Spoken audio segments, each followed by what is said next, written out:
அவ்வளோ சுற்றி என்னென்னவோ யாருக்குமே யார் நல்லா இருந்தாலும் பிடிக்கல. என்ன விஷயமே புரியல.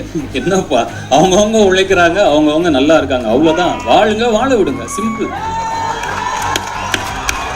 நம்ம ஒருத்தர் மேல இருக்கிற அன்பு இன்னொருத்தர் மேல வெறுப்பா மாறக்கூடாது.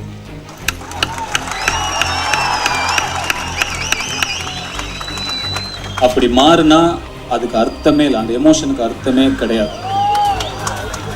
இன்னைக்கு உலகம் ரொம்ப ஒரு மோசமான நிலைமை நோக்கி போய்கிட்டு இருக்கு. அவ்வளவு நெகட்டிவிட்டி, அவ்வளோ சுத்தி என்னென்னவோ யாருக்குமே யார் நல்லா இருந்தாலும் பிடிக்கல. என்ன விஷயமே புரியல.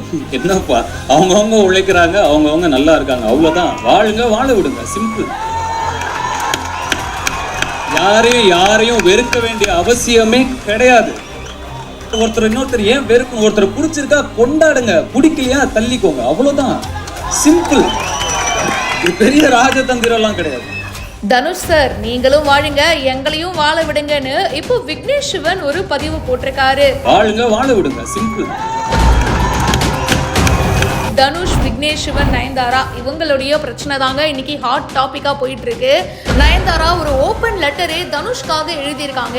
அந்த வரிசையில பாத்தீங்கன்னா தனுஷ் ஆடியோ லான்ச்ல ஒரு விஷயம் பேசியிருப்பாரு. யார் மேலேயும் நீங்க வெறுப்பை காட்டாதீங்க, எல்லார் மேலேயும் அன்பை காட்டுங்க. இப்போ உலகமே ஒரு மாதிரி போயிட்டு இருக்குங்க, எங்க பார்த்தாலும் நெகட்டிவிட்டி தான். ஒருத்தவங்க சந்தோஷமா இருந்தா சந்தோஷமா இருக்கட்டுமே, நம்மளும் ஹாப்பியா இருப்போம் அப்படின்னு சொல்லி ரொம்ப பாசிட்டிவா பேசியிருப்பாரு.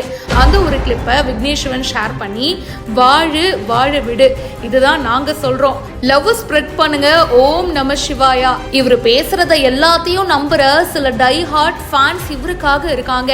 அண்ட் உங்களை தான் சொல்றேன், நீங்க தயவு செஞ்சு ப்ரே பண்ணிக்கோங்க.